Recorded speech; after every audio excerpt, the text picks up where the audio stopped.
आज का टॉपिक है फैन फ्लावन मेथड। तो इस मेथड का हम लोग यूज़ कैसे और किसके लिए करते हैं, किस चीज़ को एक्सट्रैक्ट करेंगे, यही सब सारी चीज़ें इस चीज़ में हम डिस्कस होगा। आप लोग ध्यान से सुने, सारी चीज़ें समझ में आएंगी।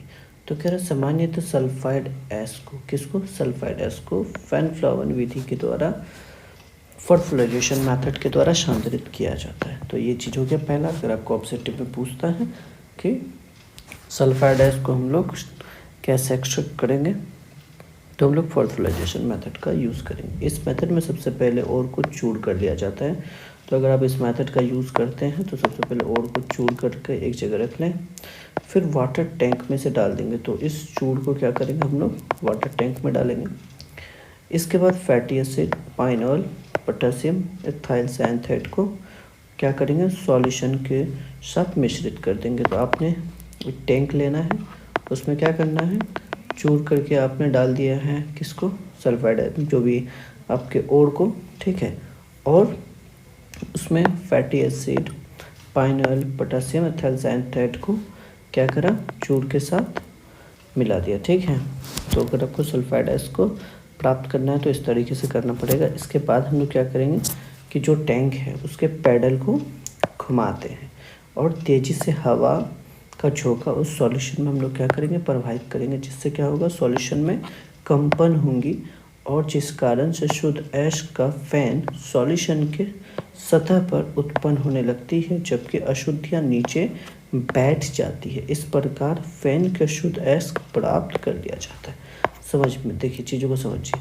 आपने क्या किया, एक टैंक लिया जिसमें ऐश जो आपको क्या प्राप्त करना है, सल्फाइड ऐश प्राप्त करना है।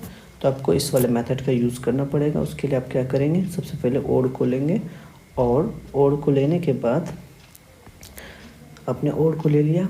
उसके बाद क्या करना है, आपको फैटी एसिड को, पाइन ऑयल को, पोटेशियम एथाइल साइनाइड को इसमें ओर के साथ मिला देना, सॉल्यूशन बनाना है। इसमें एक पैडल रहेगा, उसको घुमाएंगे तो सॉल्यूशन कंपन करने लगेगा और झाग बनने लगेगा। तो ये जो आपका जो झाग बनेगा, फैन बनेगा, उसमें आपको क्या प्राप्त हो जाएगा, शुद्ध ऐश प्राप्त हो जाएगा, ठीक है।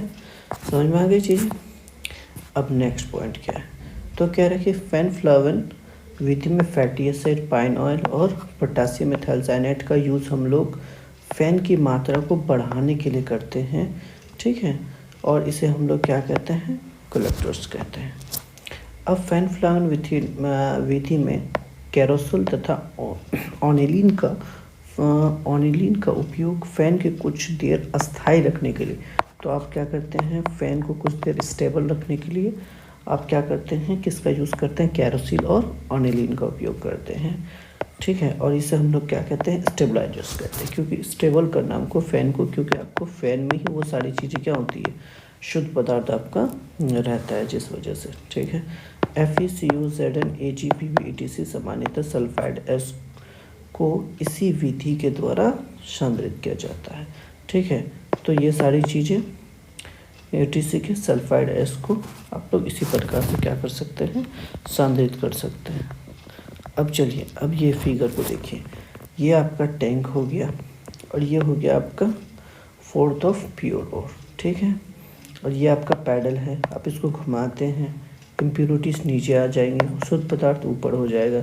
आप इधर से एयर डालेंगे, एयर प्रेशर डालेंगे और ये क्या करते हैं, ये सारी चीज़ें आप स्टेबलाइजर्स के रूप में, जैसे fatty acid, pine oil, potassium cyanide, ये सब सारे जो डालते हैं ये स्टेबलाइजर्स के रूप में डालते हैं, क्योंकि जो झाग स्टेबल होकर करे और आप इस चीज़ों को क्या करें, एक्सट्रैक्ट कर ले, अलग कर लें, ठीक है।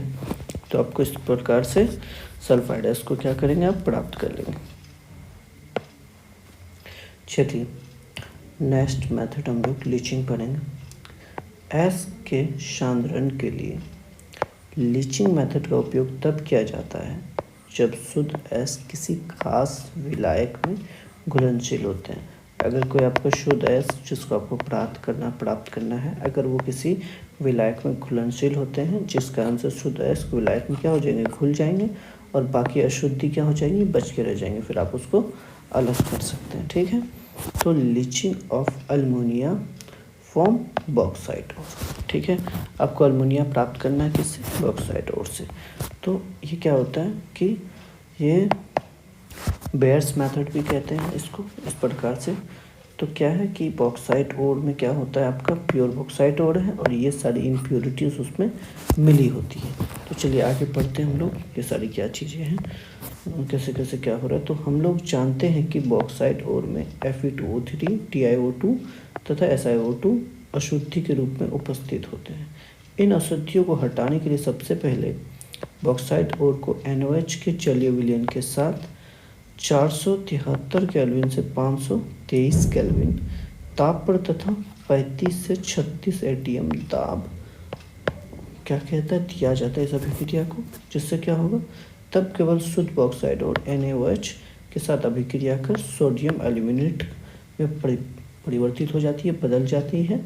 ठीक है, तो आपको ये सारी चीज़ें समझ में आ गई। मतलब क्या करना है कि आपको बॉक्साइट ओर को, ठीक है, अब क्या करना है, आपको प्योर बॉक्साइट ओर चाहिए तो उसमें ये सारी चीज़ें क्या होती है, मिली हुई होती है। आपको NaOH के साथ इसको क्या करना है, अभिक्रिया करना है। आपको 473 से 523 केल्विन का क्या देना है, टेम्परेचर, और ये एटमॉस्फेयर आपको ATM प्रेशर देना है, जिससे क्या होगा कि आपका ये सारी चीज़ों का रिएक्शन अब किस में बदल जाएगा, आपका बदल जाएगा सोडियम एल्यूमिनेट्स में। और ये NaOH को जब आपने क्या करा, Fe2 मतलब ये सारी चीज़ें, ये भी तो फिर अभिक्रिया करेंगे ना NaOH के साथ, तो ये सारी चीज़ें क्या करेंगे, नो रिएक्शन और सिलेक्ट, मतलब ये अब कोई काम का चीज़ नहीं है, बस आपका काम का चीज़ मिट गया, सोडियम एल्यूमिनेट। ठीक है, मतलब ये अभिक्रिया जो पूरा हुआ, ठीक है, तो इसमें ये बाकी सारी चीज़ें कोई काम की नहीं होंगी, बस आपको मिल गया सोडियम एल्यूमिनेट। अब इसको भी आपको क्या करना है, अलग करना है। तो इसको क्या करेंगे, इसके बाद जब सोडियम एल्यूमिनेट को CO2 के साथ अभिक्रिया करते हैं तो हमें हाइड्रेट एल्यूमिनेट प्राप्त होता है। तो क्या करें, NaOH4 को CO2 के साथ, सोडियम एल्यूमिनेट को CO2 के साथ अभिक्रिया करें तो हमें प्राप्त हो गया हाइड्रेट एल्यूमिनियम। अब क्या करते हैं, अंत जब हम लोग हाइड्रेट एल्यूमिनियम को 1470 केल्विन पर गर्म करते हैं तो हमें शुद्ध एल्यूमिनियम प्राप्त हो जाता है। बस यही तो चाहिए था। इस प्रकार से आप क्या कर सकते हैं, इस वाले मेथड का, लीचिंग का यूज़ कर सकते हैं। ठीक है, चलिए अब हमें पढ़ना है कौन सा मेथड, एक्सट्रैक्शन। तो क्या इसमें क्या होता है, इसको कहते हैं हिंदी में निष्कर्षण। तो शांदित ऐश को शुद्ध धातु या मुक्त धातु को प्राप्त करने के लिए इस प्रक्रिया को हम लोग क्या कहते हैं, एक्सट्रैक्शन कहते हैं या तो निष्कर्षण कहते हैं। मतलब शांदित ऐश से शुद्ध धातु को प्राप्त करने की जो प्रोसेस है उसे क्या कहते हैं, एक्सट्रैक्शन कहते हैं। तो यह प्रक्रिया कितने स्टेप में, 2 स्टेप में पूरी होती है। सबसे पहले आपको क्या करना है, शांदित ऐश को मेटल ऑक्साइड में बदलना है, फिर मेटल ऑक्साइड को क्या करना है, रिडक्शन का प्रोसेस करना है। तो जिससे क्या हो जाएगा, आपका प्योर मेटल प्राप्त हो जाएगा। समझिएगा चीज़ों को, पहले कंसनट्रेटेड ओर को मेटल ऑक्साइड में बदलिए, फिर मेटल और ऑक्साइड का क्या करें, रिडक्शन करा दे, ओ को बाहर कर दें, तो जिससे आपको क्या मिल जाएगा, प्योर मेटल मिल जाएगा। तो ये जो पहला 2 स्टेप में पूरा होता है, ये पहला स्टेप में आपको क्या करना है, इसको मेटल ऑक्साइड में बदलना है, फिर जाकर के इसका रिडक्शन करवाना है। तो क्या है, पहला स्टेप में कह रहा है कि conversion of concentrated ore into metal oxide.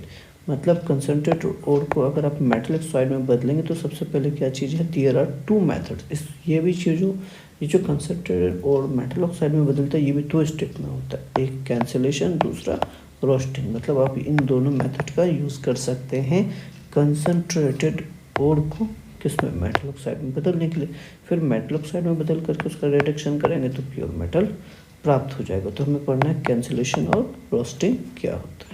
तो कैंसिलेशन क्या है, तो वह प्रक्रिया जिसमें वायु की अनुपस्थिति में तथा गलनांक से कम ताप पर गर्म कर शांदित ऐश को मेटल ऑक्साइड में परिवर्तित किया जाता है, जिसे हम लोग कैंसिलेशन कहते हैं। कैंसिलेशन प्रक्रिया किसमें होती है, रिवर्बरेटरी फर्नेस में किया जाता है। तो ये प्रोसेस किस चीज़ में किया जाता है, अगर ऑब्जेक्ट में पूछ देगा कि कैंसिलेशन प्रोसेस किस में होती है तो आपको बता देना है रिवर्बरेटरी फर्नेस पे ये प्रोसेस होता है। तो क्या होता है, तो मेटल हाइड्रोक्साइड MaOH को क्या करना है आपको, जब आप कैंसिलेशन कराएंगे तो ये मेटल ऑक्साइड में बदल जाएगा। इसके कुछ एग्जांपल है, ZnCO3 को कैंसिलेट करेंगे तो आप ZnO और CO2 बन जाता है। MgCO3 किस में, MgO में। ये सारे मेटल ऑक्साइड में परिवर्तित हो जाते हैं। ठीक है, ये आपका प्रोसेस है किसका, कैंसिलेशन का। ठीक है, समझ में आ रही। अब रोस्टिंग के, तो वह प्रक्रिया जिसमें वायु की उपस्थिति में तथा गलनांक से कम ताप पर गर्म कर शांतित अयस्क को मेटल ऑक्साइड में परिवर्तित किया जाता है, उसे हम लोग क्या कहते हैं, भर्जन कहते हैं। ये प्रक्रिया भी किस में होती है, रिवोल्यूटिव फर्नेस में होती है। भर्जन प्रक्रिया में सामान्यतः सल्फाइड अयस्क को मेटल ऑक्साइड में परिवर्तित किया जाता है। किसको भाई, सल्फाइड अयस्क को मेटल ऑक्साइड में परिवर्तित किया जाता है। लेकिन इस प्रक्रिया में अशुद्धियाँ जैसे P4S8AS भी बाहर निकलते हैं। ठीक है, इस मेथड में ये सारी चीज़ें भी बाहर निकलती है। तो देखिए, तो इसमें क्या करना है, सल्फाइड जो आपका मेटल सल्फाइड और है उसको O2 के साथ अपने अभिक्रिया कराए तो बन गया आपका मेटल ऑक्साइड और साथ में बना SO2। जैसे अब हमने क्या करना है, PO4 का O2 के साथ अभिक्रिया करेंगे तो बनेगा PO4O10। S8 का कराएंगे O2 के साथ तो बनेगा SO2। AS का O2 से कराएंगे तो ये हो गया। सब ये सारे क्या हो रहे हैं, Zn का कर रहे हैं, सारे क्या बदल रहे हैं, मेटल ऑक्साइड में बदल रहे हैं। फिर इसका नेक्स्ट स्टेप में आपको क्या करना पड़ेगा, इन सब का ऑक्सीजन को आपको बाहर करना पड़ेगा, तब जाकर के आपका क्या होगा, प्योर शुद्ध अयस्क प्राप्त हो जाएगा। तो ऐसे ये आपका रोस्टिंग हो गया।